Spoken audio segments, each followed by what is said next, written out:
कपडे आपण खरेदी करतो, आपण कुठलीही चटरपटर गोष्ट जरी असली तरी ऑनलाईन आपण किती रिसर्च करतो त्या सगळ्या गोष्टीचा.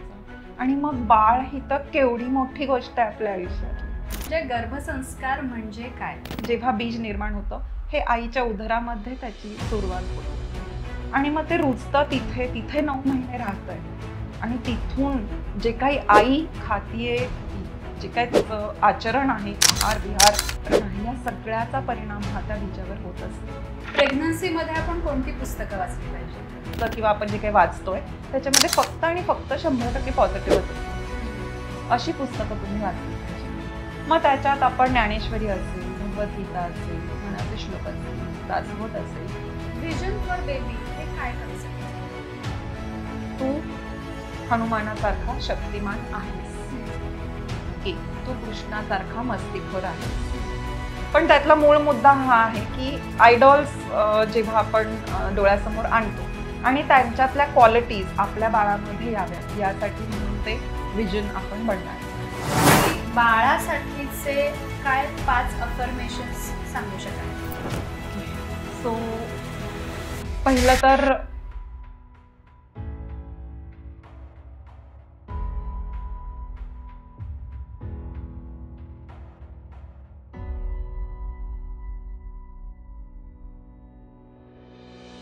आज आपल्या बरोबर आहेत डॉक्टर मनीषा जाधव, ज्या प्रेग्नन्सी वेलबिंग कोच आहेत, अर्थात गर्भसंस्कार तज्ज्ञ, आणि त्यांचा 22 वर्षांचा मोठा अनुभव आहे.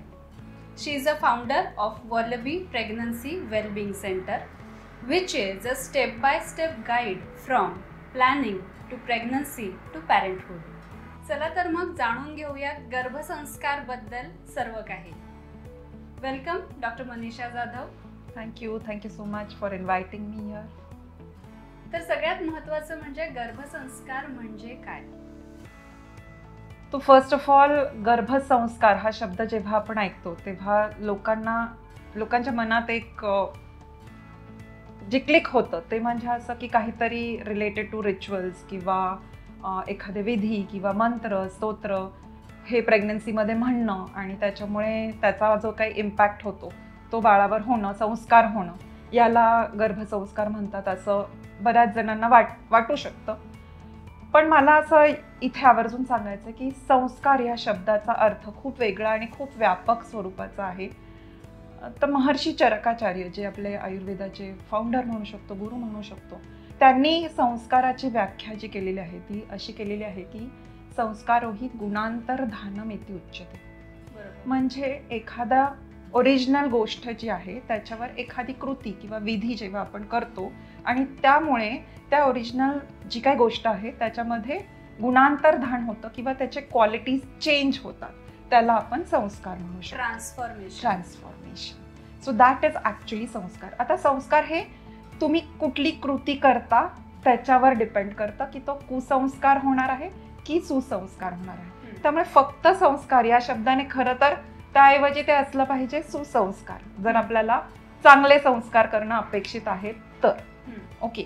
आता हे संस्कार जे आहेत आपल्याला माहिती आहे की आयुर्वेदामध्ये किंवा आपल्या शास्त्रामध्ये 16 संस्कार वेगवेगळे सांगितलेले आहेत. तर या 16 संस्कारांपैकी जवळपास 9 ते 10 संस्कार हे प्लॅनिंग पासून म्हणजे गर्भाधान ज्याला आपण बीज जेव्हा निर्माण होतं तिथपासून ते बाळ 1 वर्षाचं होईपर्यंत असे जवळपास 10 संस्कार 16 पैकी त्याच्याशी रिलेटेड आहेत आणि उरलेले 6 संस्कार मृत्यूपर्यंतचे जे आहेत. सो याचा अर्थ असा की बीज निर्मितीपासून ते जन्मापर्यंत मग ते कर्णवेधन असेल, जातकर्म असेल किंवा सीमंतोन्नयन म्हणून संस्कार आहे, पुंसवन विधी आहे, गर्भाधान विधी आहे, तो हे जे काही सगळे विधी आहेत हे सगळे प्रेग्नन्सी प्लॅनिंग आणि पॅरेंटहुड याच्याशी रिलेटेड असे हे संस्कार आहेत. म्हणजे आपल्या ट्रेडिशन मध्येच हे सगळं सांगून आपल्या ग्रंथांमध्ये हे सगळं सांगून ठेवलेलं आहे. पण त्याचा व्यापकता जर आपण विचार करायला गेलो तर इट्स ह्यूज. म्हणजे आपल्याकडे पूर्वी आता तसं विचार करायला गेलं तर प्रत्येक जनरेशनची एक नीड असते. जसं की स्वातंत्र्योत्तर काळामध्ये आपला भारत देश होता खूप गरीब होता, त्यामुळे आपलं त्यावेळेसची नीड काय होती? रोटी कपडा मकान. सो सस्टेन करणं, स्वतःला जिवंत राहण्यासाठी धडपड करणं, पैसा कमवणं ही पहिली बेसिक नीड होती. आजच्या काळाची नीड काय आहे. आता आपण बऱ्यापैकी म्हणू शकतो still there's a section which is below poverty line, पण आता बऱ्यापैकी आपण त्या लेवलच्या वर आलेलो आहोत थोडंसं. मग आजच्या काळाची गरज काय आहे, तर त्याच्या थोडंसं पुढे आपण जायला पाहिजे. एक चांगला, आनंदी, सशक्त समाज निर्माण होणं ही आजची गरज आहे. तर ही चांगली पिढी कशी निर्माण होणार, कारण टेक्नॉलॉजी आहे, सगळ्या गोष्टी आहेत, पण बेसिक गुडनेस ज्याला आपण म्हणतो आणि हॅपीनेस, शेवटी आपल्याला आयुष्यामध्ये कशासाठी आपण करतो सगळं, तर ते आनंदासाठी. तर हे गुडनेस आणि हे हॅपीनेस इंडेक्स हे संस्कारानेच वाढतात. तर त्याची व्यापकता ही इतकी मोठी आहे. अँड देन मग ह्याची सुरुवात कुठून होणार आहे, कारण जेव्हा बीज निर्माण होतं हे आईच्या उदरामध्ये त्याची सुरुवात होते आणि मग ते रुजतं तिथे 9 महिने राहतंय आणि तिथून जे काही आई खातीये, जे काही तिचं आचरण आहे, आहार विहार आणि तिचं जे काही आचरण आहे, या सगळ्याचा परिणाम हा त्या बीजावर होत असतो. आणि म्हणून माता ही पहिली संस्कार काढणारी जननी ज्याला आपण म्हणतो ही ती आहे. पण फक्त तिच्यावर अवलंबून आहे का, तिचा आनंद, तिचं सगळं हे तिच्या कुटुंबावर, आजूबाजूच्या समाजावर अवलंबून आहे. सो हा संस्कार जो आहे तो एका व्यक्तीकडून हा पूर्ण असा समाजापर्यंत विस्तारित होत जातो. सो संस्कार त्या अर्थाने खूप व्यापक अशी एक टर्म आहे आणि ज्याला आपण म्हणू शकतो की फिजिकल, मेंटल, इमोशनल आणि स्पिरिच्युअल ग्रोथ किंवा चेंजेस, ज्याला गुणांतर्धान, हे एखाद्या गोष्टीमध्ये निर्माण करणं, याला आपण रुजवणं, याला आपण संस्कार म्हणू शकतो. म्हणजे गर्भसंस्कार आपण जेव्हा म्हणतो तेव्हा ह्या चारही गोष्टींचा विचार इथे केला पाहिजे. म्हणजे physical, mental, emotional, social, spiritual ह्या सगळ्या गोष्टींचा विचार करून आपण गर्भसंस्कार आपण काय करायचे हे सगळं ह्याच्यामध्ये येतं. राईट. सो याच्यामध्ये तुम्ही राईट फ्रॉम फिजिकल चेंजेस असतील त्याची तुम्हाला माहिती असायला हवी. ड्युरिंग प्रेग्नन्सी किंवा प्लॅनिंग करताना सुद्धा आहार काय घेतला पाहिजे, त्याच्यावर आपल्याकडे तर खूप आहे की सत्व, रज, तम अशा ज्या प्रवृत्ती निर्माण होतात त्या आहाराच्या माध्यमातून निर्माण होत असतात. तर मग काय आहार घेतला पाहिजे, त्याचबरोबर एक्सरसाइजेस काय केले पाहिजे, कारण जसं मी म्हटलं की संस्कार हे अभ्यंतर आणि बाह्य अशा दोन्ही स्वरूपाचे असतात. सो बाह्य संस्कार जेव्हा आपण करतो त्यावेळेस उत्कृष्ट शारीरिक डेव्हलपमेंट ज्याला आपण म्हणतो ही कशी होणार याच्यावर आपण भर देतो. मग त्याच्यात आहार येईल, त्याच्यात एक्सरसाइजेस येतील, त्याच्यामध्ये तुम्हाला सगळं इन्फॉर्मेशन जे काही रिलेटेड टू दॅट प्रोसेस आहे हे मिळवून घेणं पहिली गोष्ट, आणि मग त्यानुसार आचरण करणं. मग स्वतःची केअर कशी घ्यायची, ज्याच्यामध्ये आपण म्हणू शकतो पर्सनल केअर, की काही गोष्टी राईट फ्रॉम तुम्ही सकाळी बेडमधून उठल्यापासून ते रात्री झोपायला जाईपर्यंत प्रत्येक गोष्ट करताना तुम्ही काय केलं पाहिजे जेणेकरून चांगले संस्कार होतील. मग ते अवेअरनेस निर्माण करणं स्वतःमध्ये हे सुद्धा त्याच्यात येतं. त्यानंतर आपण बघितलं की मानसिक जर आपण म्हणतो संस्कार किंवा त्याचंच हे व्हायला पाहिजे असेल तर प्रथमतः गर्भिणीने आनंदी राहणं हे खूप महत्त्वाचं असतं. आणि मग त्याच्यासाठी तिची mood swings is a part of pregnancy आणि त्याचा खूप मोठा रोल प्ले होतो. तर ते जर कंट्रोल करायचे असतील तर मग आपल्याकडे प्राणायाम आहे, मेडिटेशन आहे. सो ध्यानाचं, रिलॅक्सेशनचं, ह्या सगळ्या गोष्टींचा खूप परिणाम होतो. त्याचबरोबर वोम टॉक, अफर्मेशन्स, हे पॉझिटिव्ह अफर्मेशन्स आणि सतत स्वतःला इन्स्ट्रक्शन्स देत राहणं आनंदी राहण्यासाठी, हे याचा खूप मोठा फायदा नक्कीच दिसून येतो. आणि त्याच्यामुळे एक छान मानसिकरित्या स्टेबल असलेलं जो बेबी आहे ते जन्मायला मदत होते. सो त्याचबरोबर आध्यात्मिक आणि हे तर social is a very big thing. त्याच्यामध्ये तर खूप गोष्टी आहेत की ज्या आपण करू शकतो याच्यामध्ये. त्याचबरोबर पोस्ट डिलिव्हरी केअर हे पण खूप महत्त्वाचं आहे, ज्याच्यामध्ये ब्रेस्ट फीडिंग हा खूप इम्पॉर्टंट ॲस्पेक्ट आहे. ब्रेस्ट फीडिंग कसं करायचं आणि त्याच्या माध्यमातून सुद्धा एक बॉन्ड जो आपण म्हणतो तो निर्माण होतो. आणि हा बॉन्ड हा बाळाच्या फ्युचर ग्रोथसाठी खूप इम्पॉर्टंट असतो. कशा पद्धतीने, तर आपण भौतिकरित्या खूप सक्सेसफुल होऊ शकतो, पण एखाद्या पीकवर सक्सेसफुल असलेला माणूस जर एकटा असेल आणि तो जर इमोशनली स्टेबल नसेल तर तो त्या सक्सेसचा आनंद घेऊ शकत नाही. आणि ही जी सिक्युरिटी आपण म्हणतो ना, ही ब्रेस्ट फिडिंगच्या माध्यमातून सुरुवात होते.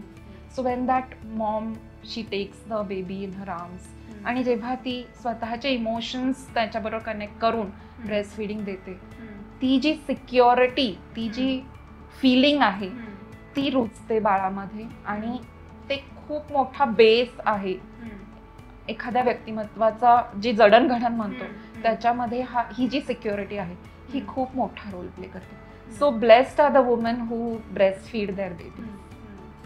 सो आपण म्हणतो की आपल्याला बाहेरचं ब्रेस्ट फिडिंगचं महत्व काय, खूप सायंटिफिक गोष्टी आपण खूप ऐकल्या त्याच्याबद्दल, की कसं इम्युनिटी ट्रान्सफर होते, ह्या सगळ्या गोष्टी आपल्याला माहिती आहे. पण हा जो इमोशनल सिक्युरिटीचं ट्रान्सफर होतं हे व्यक्तिमत्वाच्या जडणघडणीसाठी खूप इम्पॉर्टंट असतं. तर असे अनेक ऍस्पेक्ट्स आहेत ज्याच्या माध्यमातून आपण हे संस्कार करू शकतो. तर जसं आता तुम्ही म्हणलात की 3 P's हे महत्त्वाचे असतात, प्लॅनिंग, प्रेग्नन्सी आणि पॅरेंटहूड.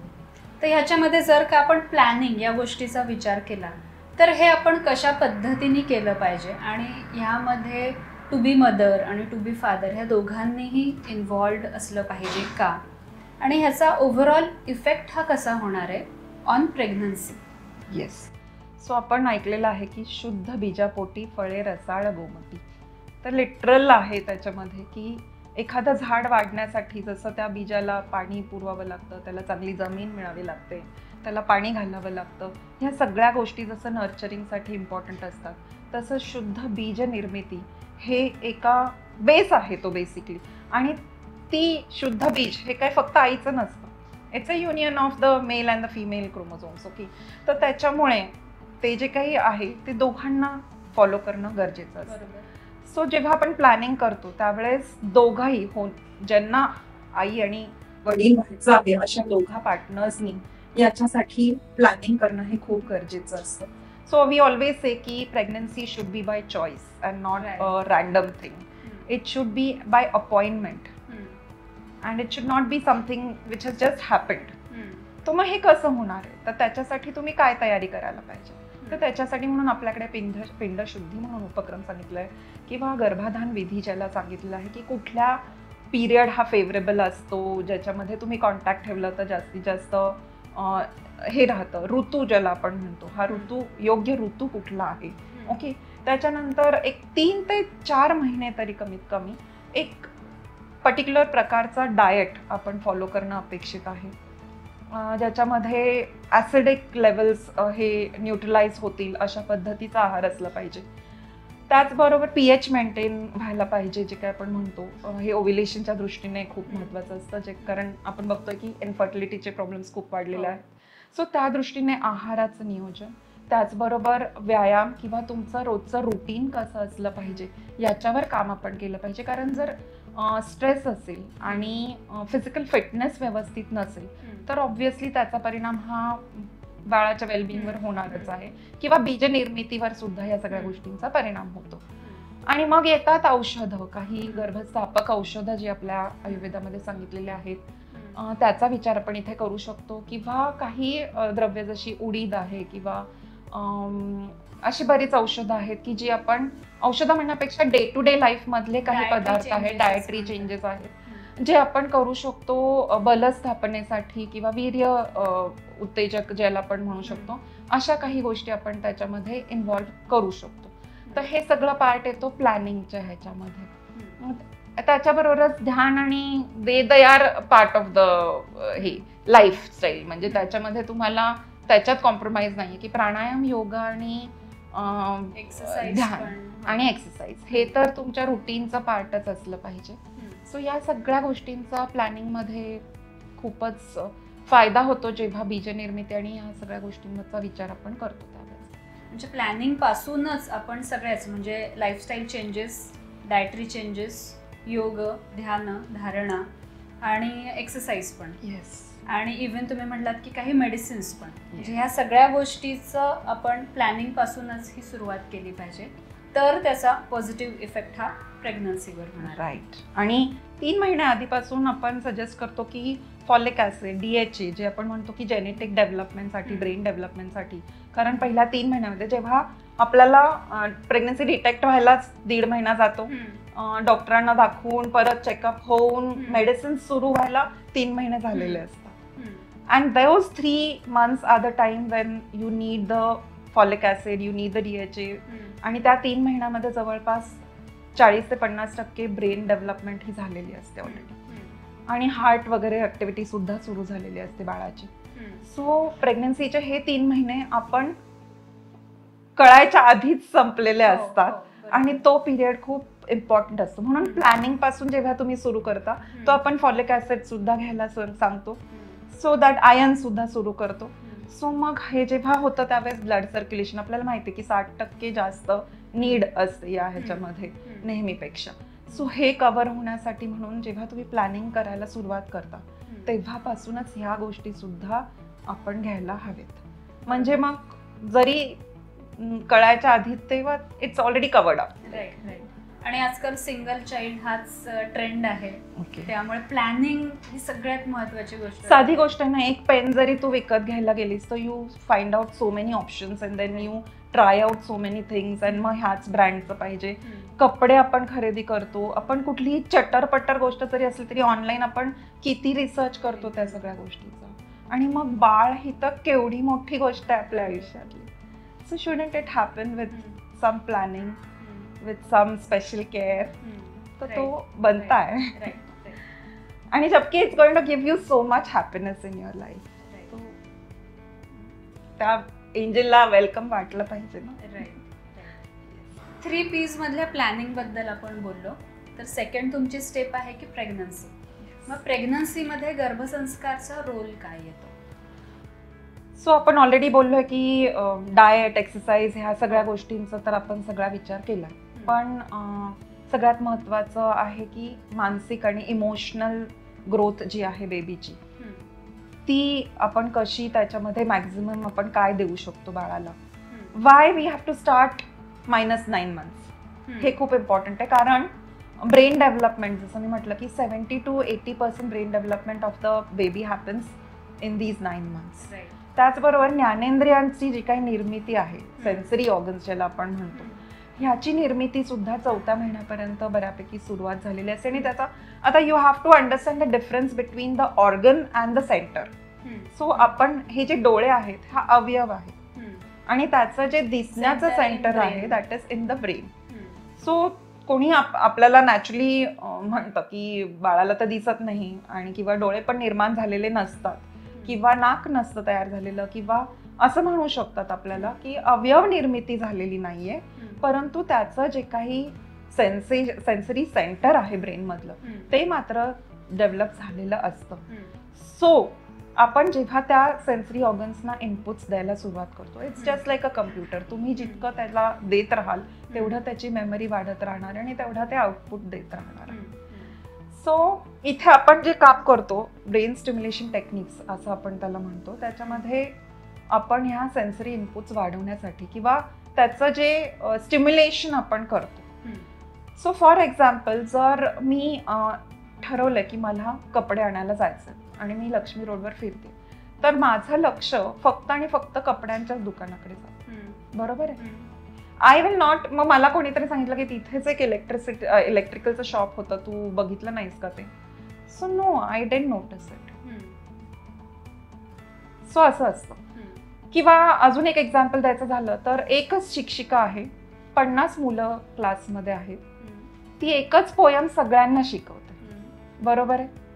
पण सगळ्या मुलांना ती तशीच समजते का? Somebody understands more when she tells a story. Somebody visualizes better. Somebody understands or accommodates it through hearing. Somebody through touch. So प्रत्येकाचे वेगवेगळे सेन्सरी ऑर्गन्स हे आपले स्ट्रॉंग असतात, ज्याला आपण म्हणतो. फार क्वचित लोकांचे असं असतं की 5च्या 5 सेन्सेस एकदम स्ट्रॉंग आहेत. सो जनरली फॉर माय हे directions I am very horrible at it.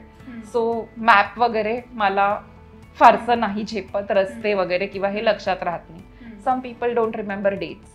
तो प्रत्येकाचं हे असं असतं. काही जणांना आपण म्हणतो ना तिखट वासाची आहे किंवा तिचं नाक खूप तीक्ष्ण आहे, सो त्यांचं ते जास्त डेव्हलप झालं की लांबून सुद्धा तिला कुठलाही वास येतो किंवा हिला कुठलाही छोटासा खट जरी वाजलं तरी ती जागी होते.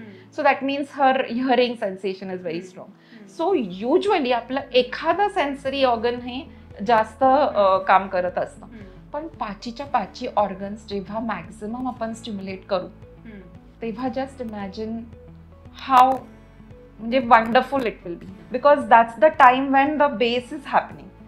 जे सेल फॉर्मेशन होत आहे तिथे होत आहे आणि मग तिथून ती सुरुवात जर आपण केली तर त्याचा इम्पॅक्ट हा नक्कीच जास्त होणार आहे. सो एक मूल आहे 10 महिन्याचं सपोज, जर तुम्ही त्याला एखादा बॉल खेळायला दिला किंवा एखादं गिफ्ट त्याच्या हातात दिलं तर ते काय करतं? What is your observation about it?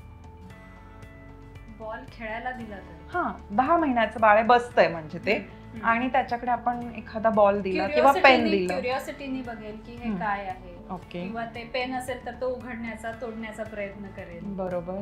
अजून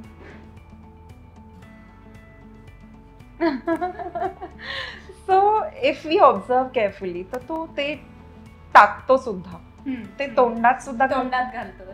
right. Okay. So what is this? Did we teach?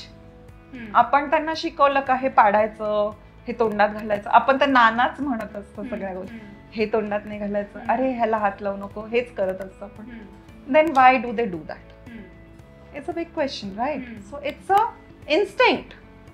What is that instinct? To analyze or study a thing from all sensory aspects. So म्हणजे पहिली ती वस्तू हातात आल्यानंतर त्याचा रंग कसा आहे, आपोआपच विजन तर आपोआप हे होतं की ते दृष्टी पडतेच. जर ते कलरफुल असेल किंवा त्याचे रंग बदलत असतील तर तो जास्त क्युरिओसिटीने त्याच्याकडे बघत राहणार. Then handling that thing in the hand gives the tactile sensation, stimulus जे काय आहे तो. मग आपोआपच त्यांना क्युरिओसिटी, खायची वस्तू आहे की नाही, ह्याचं टेस्ट कशी आहे, so I want to check it. कारण मी 0 पासून सुरुवात आहे ना त्या बाळाची. इथे त्याला माहित नाही की ऍपल गोड आहे का कडू आहे का तिखट आहे. माझं as an individual, as a baby, मी माझे लर्निंग स्टेप्स काय आहेत तर माझं हे 5 सेन्सेसनी त्या वस्तूचं ज्ञान करून घेणं. सो मी बघणार की तो जो पेन आहे, बॉल आहे, तो चव त्याची कशी आहे. Okay. So that is the third instinct.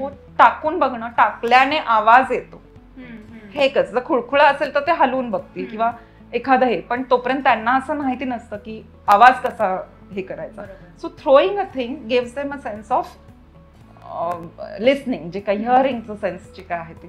तर आणि वास तर जर उग्र असेल तर आपोआपच त्यांना हे होतो, पण तोंडात घालायच्या वेळेस स्टिम्युलस जातोच. So these are the ways an individual प्रत्येक गोष्टीचं ज्ञान हे करत असतं.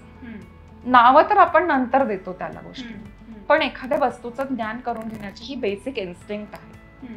आणि त्या इन्स्टिंक्टला आपण कसा त्याला जास्तीत जास्त सपोर्ट करू शकतो हे आपण ह्या ब्रेन स्टिम्युलेशन टेक्निक्स मधून शिकू शकतो. So this is a very important step.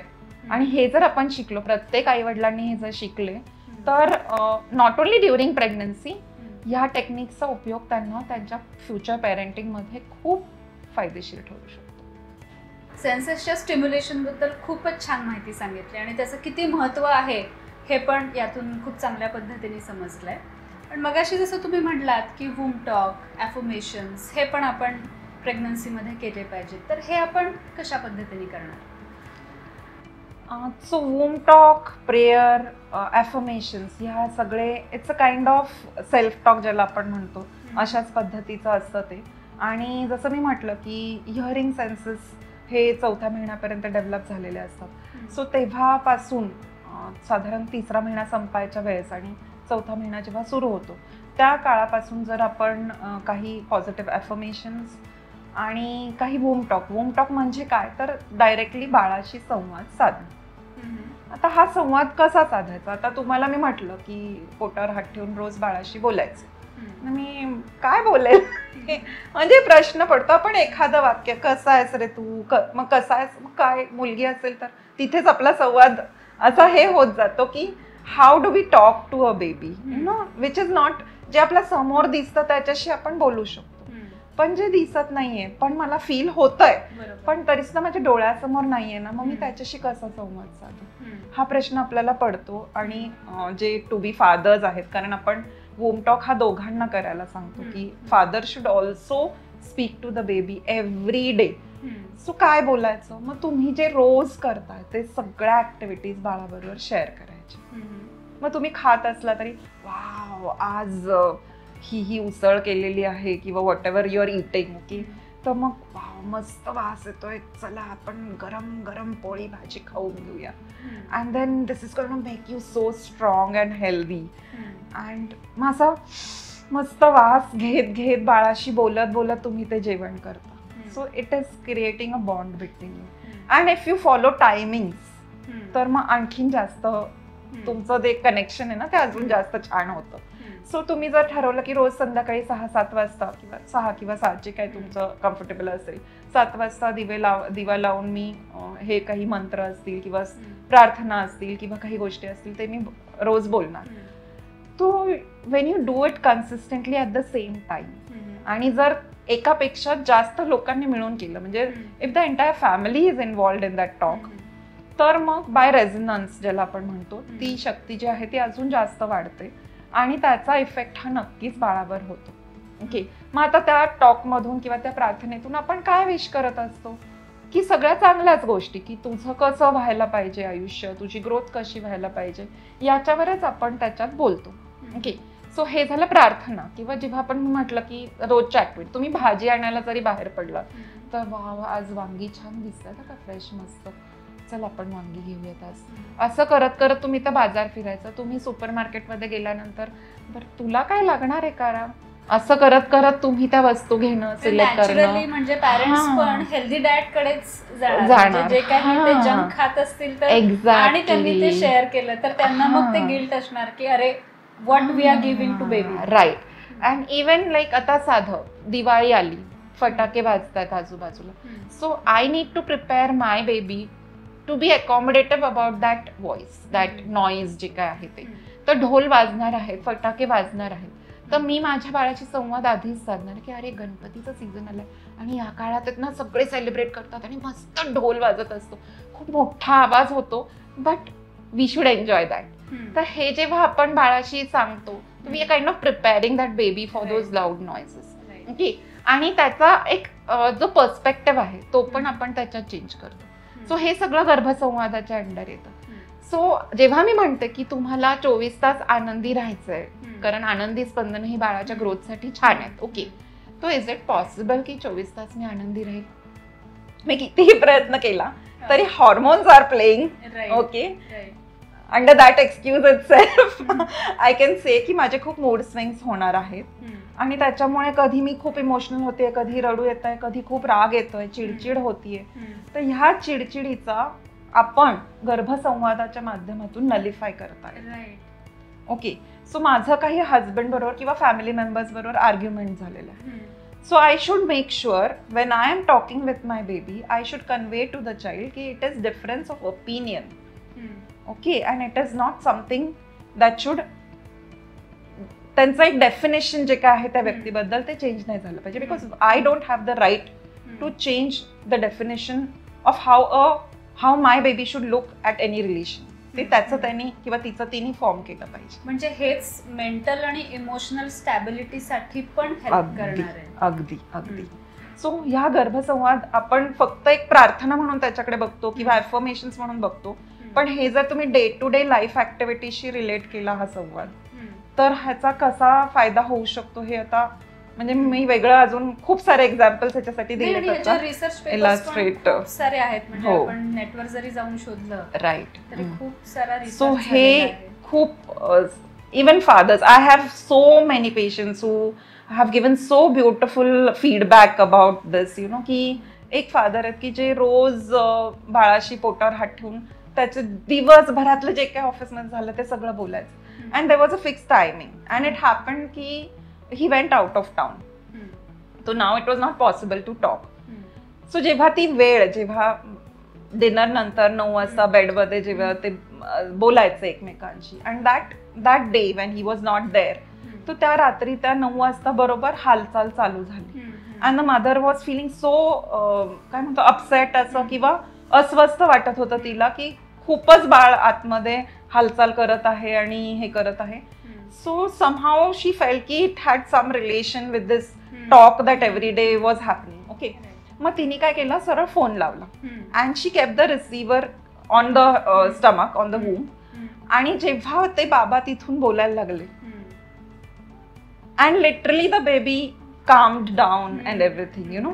So इतके सुंदर अनुभव पेरेंट्सचे असतात या बाबतीत, आणि खरंच याचा फायदा होतो हे आपल्याला या एक्झाम्पल्स मधून नक्कीच कळतं.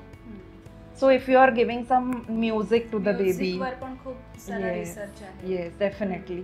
सो ह्या सगळ्या गोष्टींचा आणि मंत्र याचा सगळ्याचा इम्पॅक्ट हा नक्कीच होतो. आणि त्याच्या मागे सायंटिफिक स्टडी आहे. It is not that just काहीतरी सांगितलं गेलंय धर्मामध्ये किंवा रिलिजियस बुक्समध्ये म्हणून आपल्याला करायचं. तो इट्स अ रिसर्च बेसिकली. आणि ह्या रिसर्चमधून प्रूव्ह झालंय की जेव्हा तुम्ही एक ठराविक उच्चार असलेले मंत्र म्हणता त्यावेळेस ते जे काही लॅरेंजियल ऍक्टिव्हिटी होते या सगळ्यामुळे तुमच्या हार्ट आणि लंग्सवर परिणाम होत असतो आणि एक रिदम निर्माण करायला मदत करतं ते. आणि त्या रिदमचा बाळाच्या ग्रोथवर खूप चांगला परिणाम होतो. सो हे सगळं खूपच इंटरेस्टिंग आहे, हेल्पफुल आहे. येस. आणि हे प्रत्येक pregnancy, so I would request की people should not look at shlokas mantras as something which is थोतांड आहे किंवा आम्ही ह्याच्यावर बिलीव्ह नाही करत.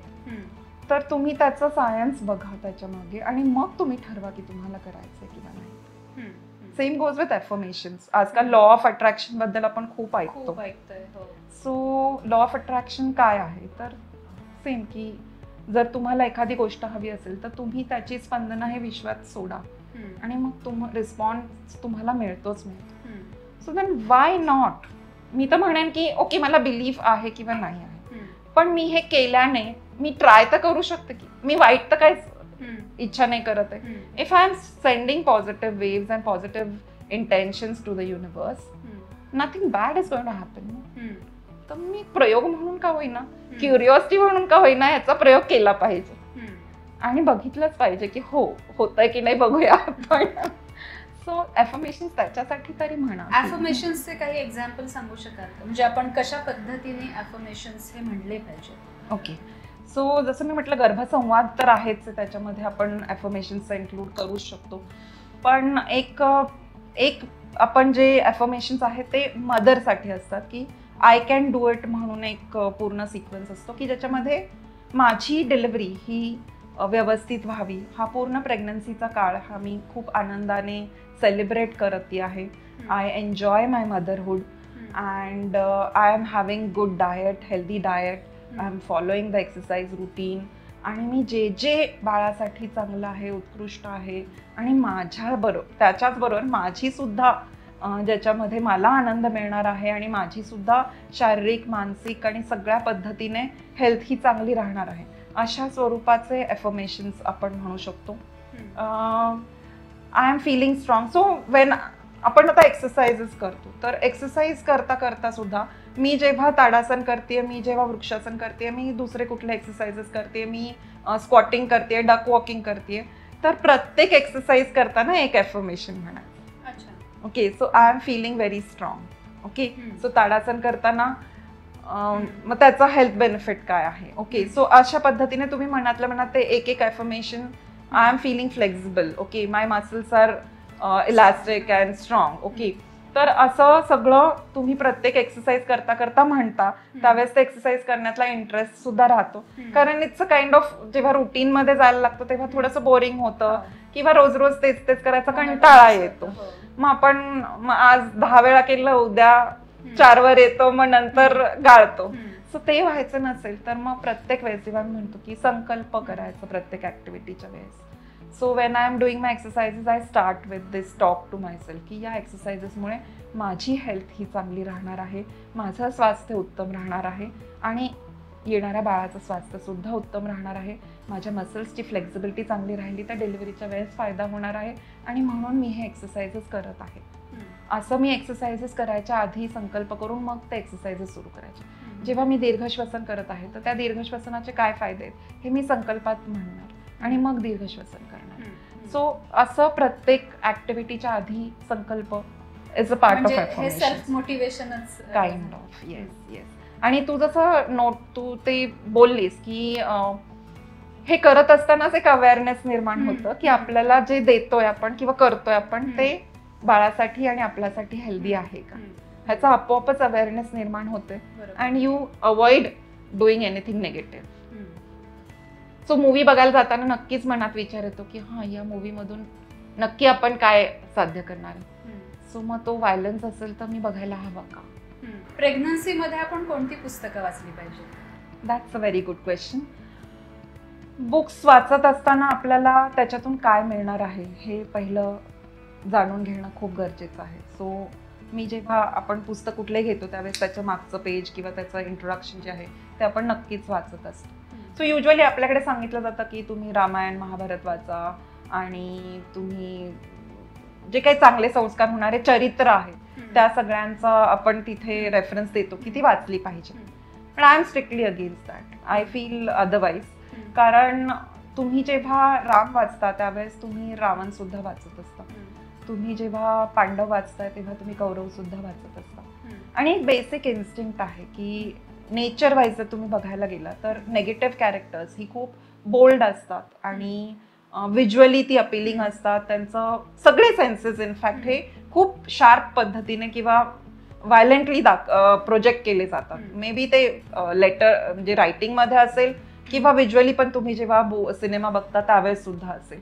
तर जेव्हा तुम्ही हे दोन्ही कॅरेक्टर्स पण चांगल्या इंटेन्शननी वाचायला जातोय पण जेव्हा तुम्ही राम वाचताय त्यावेळेस तुम्हाला लक्षात रावणच राहणार आहे. Okay. So my basic question is की why do we give the baby these both options of choosing amongst positive negative. So we need to make sure की when we are giving the baby some options तर किंवा आपण जे काही वाचतोय त्याच्यामध्ये फक्त आणि फक्त 100% पॉझिटिव्हच असलं पाहिजे. अशी पुस्तकं तुम्ही वाचली पाहिजे. मग त्याच्यात आपण ज्ञानेश्वरी असेल, भगवद्गीता असेल, मनाचे श्लोक असतील, दासबोध असेल, अशा प्रकारची ही पुस्तकं की ज्याच्यामधून आपण वे ऑफ लिव्हिंग आपण शिकवतो. मग त्याच्यात कुठलंही पॉझिटिव्ह नेगेटिव्ह कॅरेक्टरचा काही संबंध येत नाही. अशा गोष्टी अशी पुस्तकं आपण वाचायला हवी. त्यानंतर दुसरा भाग येतो तो म्हणजे इन्फॉर्मेटिव्ह बुक्स की ज्याच्यामधून मला ड्युरिंग प्रेग्नन्सी काय करायला पाहिजे किंवा ह्याच्याविषयीची किंवा पेरेंटिंगशी रिलेटेड बुक्स असतील की ज्याच्यामध्ये पुढे जाऊन मला त्याचा उपयोग होणार आहे. अशी काही पुस्तकं आहेत. तो चान म्हणू शकतो किंवा तुम्ही आणि तुमची मुलं असं एक खूप सुंदर पुस्तक आहे विच इज व्हिज्युअल ह्याच्यामध्ये आहे की कार्टून फॉर्म मध्ये ते पूर्ण पुस्तक कार्टून फॉर्म मध्ये. देर इज नो उपदेश ज्ञान, ओनली तुम्ही काय करता आणि काय केलं पाहिजे हे कार्टून फॉर्म मध्ये दाखवलंय. आणि मग त्याच्यातून संस्कार हे त्या पुस्तकात आहे. खूप सुंदर पुस्तक आहे. सो असे खूप सारे बुक्स आहेत की ज्याच्यातून आपल्याला how a genius can be born अशा प्रकारचं एक आहे. वंशवेल आहे मालती कारवारकरांचं. आणखीन अशी खूप पेरेंटिंगवर आहेत. आपल्याकडे फक्त काय आहे जनरली बघताना जर तुम्ही डाएट रिलेटेड किंवा एक्सरसाइज रिलेटेड किंवा अशी काही बुक्स जर घेणार असाल तर शक्यतो तुम्ही इंडियन बेस असलेली बुक्स घ्या. वाय एम सेईंग इट की आपल्या डे टू डे लाईफमध्ये आपण आता जसं फूडचं म्हटलात तुम्ही तर ते पदार्थ जर तुम्ही आउट ऑफ इंडियाचे जे काही ऑथर्स आहेत त्यांची बुक्स घेतले तर ते कॅलरीज वरच बोलतात आणि आपल्याकडे ती सिस्टम नाही. आपण कॅलरीज बघून खात नाही. Okay. So it won't be possible for us to every day count you know की मी हे खाल्लंय ह्याच्यात किती कॅलरीज आहेत आणि मग माझं डाएट चार्ट बनवणं हे आपल्याला पॉसिबल नाही. आणि शिवाय त्या ठिकाणी मिळणारे जे काही पदार्थ आहेत ते आपल्याकडे इझिली नाही अवेलेबल झाली. आता शहरात सगळं अवेलेबल असतं म्हणा पण तरी we have to go out of the way to search those foods. मग जे इझिली अवेलेबल आपल्या मातीत उगणारे जे पदार्थ आहेत आपल्या ऋतूमध्ये जे काही उगतं किंवा हे जातं हां बरोबर तर अशा प्रकारचं अन्न आपण घेणं आणि मग ते लेखक जे असतात ते त्यांच्याच ह्याच्यातलं लिहितात. त्यामुळे आपण शक्यतो आपल्या भारतीय बेसवर असलेले पुस्तकं जर वाचली तर त्याच्यातून आपल्याला आपल्या देशाशी रिलेटेड असं हे आपल्याला मार्गदर्शन मिळू शकतं. सो असे बुक्स आपण वेगवेगळ्या पद्धतीचे वाचू शकतो. वाचनाच्या ह्याच्यात न्यूजपेपर हा एक आणखीन हे असतो की रोज घरी येणारा जो काय आहे दारामध्ये येणारा आणि वाचला जाणारा आहे, it's somebody's part of routine also, की चहा पिताना न्यूजपेपर किंवा वॉशरूम मध्ये लागतो काही जणांना. सो आय वुड सजेस्ट की अवॉइड. कारण अगेन जे काही न्यूजपेपरमध्ये असतं त्यातलं 90 ते 95% न्यूज ही निगेटिव्ह असते आणि त्याचं आपल्याशी काही खरं तर काही रिलेशन नसतं त्या गोष्टींचं, आणि त्यामुळे ते आपण अवॉइड केलेलं बरं. जर तुम्हाला अगदीच माहिती आहे की हे ठराविक त्यातले लेख आहेत की जे युजफुल आहेत आणि मी वाचू शकते, definitely read that. Other than that there is no need to go for it. ही खूपच छान इन्फॉर्मेशन होती, कारण हा सगळ्यात महत्त्वाचा प्रश्न असतो की मी काय वाचावं, मी काय बघावं. त्यातून हे खूपच चांगलं मार्गदर्शन मिळेल. माझा नेक्स्ट क्वेश्चन हा आहे की बाळासाठीचे काय 5 अफर्मेशन्स सांगू शकाल का?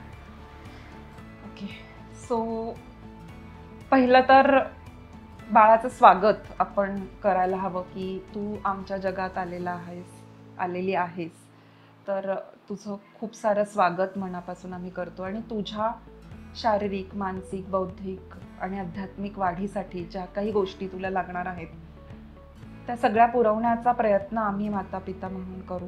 हे पहिलं अफर्मेशन. आयुष्यात तुला जी दिशा निवडायची आहे ते दिशा निवडण्याचं स्वातंत्र्य तू नक्की घे. आयुष्यात तू खूप यश संपादन कर, परंतु ते यश संपादन करताना विनम्र राहण्याची बुद्धी तुला मिळव. तुझे यश हे तुझ्यासाठी, तुझ्या परिवारासाठी, तुझ्या समाजासाठी, अखंड मानवतेसाठी विशाल होत जाऊ. So here we are trying to give certain values, आणि हे तू एक उत्कृष्ट व्यक्ती म्हणून वावरण्याचा प्रयत्न करावास, एक आनंदी व्यक्ती म्हणून तुझी वाढ व्हावी यासाठी आम्ही जास्तीत जास्त पोषक वातावरण देण्याचा प्रयत्न करू. असे बरेच काही अजून आपण बोलू शकतो. सो अफर्मेशन्स मध्ये आपण फक्त लिमिटेड न ठेवता त्याला जितकं आपण कॅरेक्टर बिल्डिंगसाठी जे काही हे आहेत ते ॲड केले तर आणखीन जास्त छान होऊ शकतो.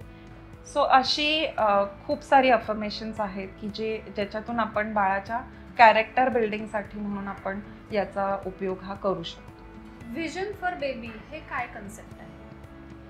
So this is a concept where आपण काही आयडियल्स आपले असतात समाजामध्ये, तर त्या आयडॉल्सचा वापर हा आपण कॅरेक्टर बिल्डिंगसाठी किंवा आपण म्हणू शकतो नर्चरिंगच्या ह्याच्यामध्ये आपण हा विजन फॉर बेबी हा कॉन्सेप्ट वापरतो. याच्यामध्ये आपण मुलांना आजी आजोबा असायचे ते सगळे देवांच्या गोष्टी सांगायच्या पूर्वी, गणपतीच्या असतील, शंकराच्या असतील किंवा हनुमानाच्या असतील, अशा आपण भरपूर लहानपणी ऐकायचो. आता त्याची जागा स्टोरी बुक्स किंवा यूट्यूबवरच्या बऱ्याचशा मोटिवेशनल स्टोरीज यांनी सगळ्यांनी घेतलेल्या आहेत.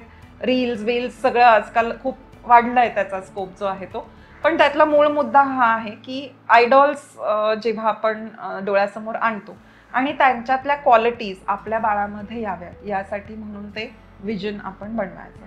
तर याच्यामध्ये आपण कॅटेगरीज करतो. याच्यामध्ये जसं मी म्हटलं की देवता, प्रत्येक देवतेची एक काहीतरी क्वालिटी आहे. जसं आपण म्हणतो गणपती हा बुद्धीचा देवता आहे, तर तशीच प्रत्येक हनुमान शक्तीची, बलाची उपासना आपण म्हणू शकतो. सरस्वती विद्येची देवी आहे. तर असे प्रत्येक कृष्ण हा आहे. तर असं प्रत्येक देवतेचं काही ना काहीतरी एक क्वालिटी आहे की जी आपल्यामध्ये यावी, आपल्या बाळामध्ये यावी असं आपल्याला वाटतं. तर मग आपण ते विजनमध्ये त्याचं अफर्मेशन टाईपमध्ये आपण त्याला कन्वर्ट करतो. सो फॉर एक्झाम्पल, आता तू हनुमानासारखा शक्तिमान आहेस. ओके, तू कृष्णासारखा मस्तिखोर आहेस. ओके, तू असं. So for you are so and so like so and so. तो हे झालं देवांच्या बाबतीत. त्यानंतर काही आयडॉल्स असे आहेत की जे आजच्या काळातले, ज्याला आपण रिलेट करू शकतो.